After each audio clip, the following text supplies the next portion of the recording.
Hey, what's up guys? It's good to see you. I'm Joseph Develops here at the channel. I would like to talk about RPG Maker today.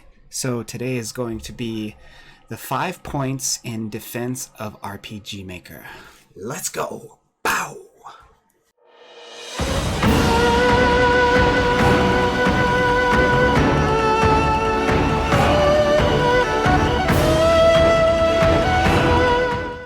Before we get started, just so you know, I make these videos to promote my game, Familia. Familia is a classic style RPG in the vein of Final Fantasy IV, Final Fantasy VI, Dragon Quest. If you like those games back in the 90s and early 2000s, then hopefully you'll like Familia as well. Let's get to the video.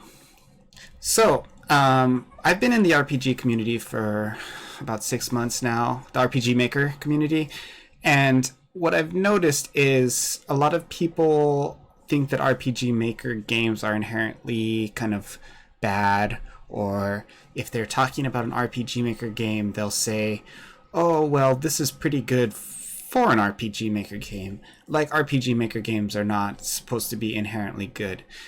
The reality is because so many people have access to RPG Maker and the platform as a whole is relatively accessible when compared to like Unity or Unreal, it's a little bit easier to make games. So a lot of games get made that are not really put under the same microscope as games that are released on other engines, which is actually part of why the platform is great, you know? But anyway, what I'm going to talk about is why RPG Maker is a good engine, and hopefully if you're watching this you can kind of see this before you get started with RPG Maker. Okay, so 5 points in defense of RPG Maker. Let's go.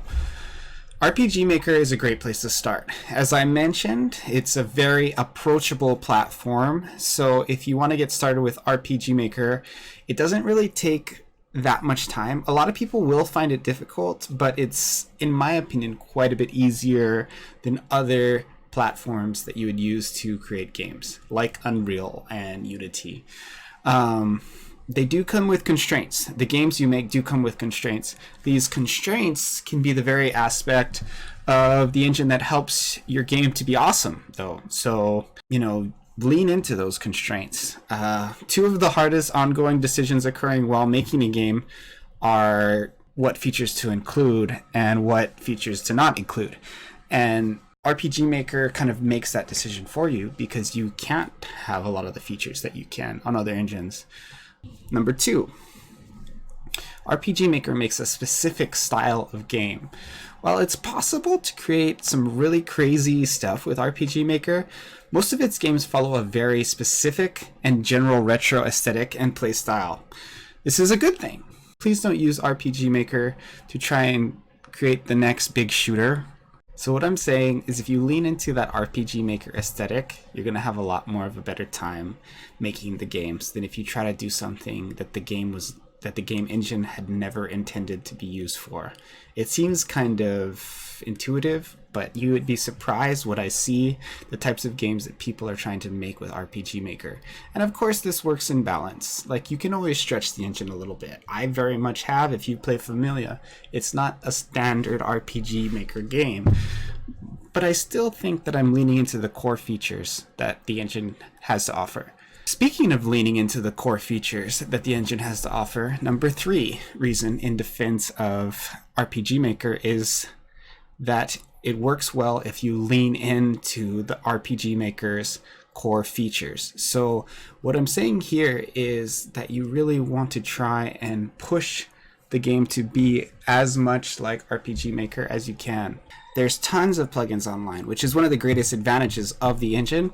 But what can happen is that if you install a ton of plugins from different plugin producers and you have like crazy settings, or you customize those plugins even more, they can tend to break your game.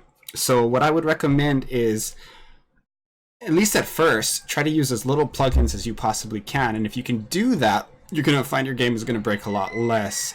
I mean, I'm already having a lot of problems with plugin conflicts and just bugs in general, and it's a lot less work if you don't have a lot of plugins in the game. So before you install a new plugin, maybe just ask yourself is this really something that I need? Is it something that will make the game good? Or if I don't have it, is it going to be okay? That leads me to my fourth point about RPG Maker. And that point is that free plugins are going to behave like free plugins.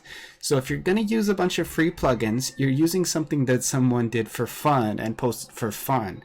So they probably are not going to be as refined as some of the paid plugins, because if you pay for something, you tend to complain more when it doesn't work. So if you're using free plugins, you're going to probably see more problems than if you have paid plugins. At the same time, paid plugins can suck too. But just bear in mind that the more plugins you use, as I stated in my last point, the more likely you're going to have an issue. So maybe just avoid plugins altogether.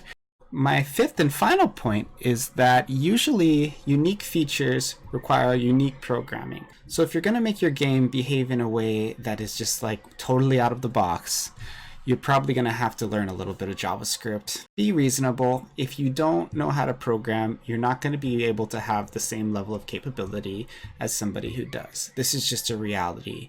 So if you go in with that expectation and you know when your game doesn't work, I don't want you to blame the engine, because really RPG Maker is a good engine.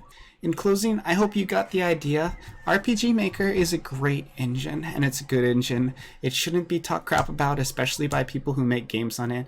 I've heard a lot of people who have made really great games, and the bugs that they do have, they tend to blame the engine and not blame themselves. Blaming RPG Maker for not doing what you want it to do is like blaming a wrench for not being a hammer, or blaming a screwdriver for not being a pair of scissors. It's not the engine's fault if you don't know how to use it.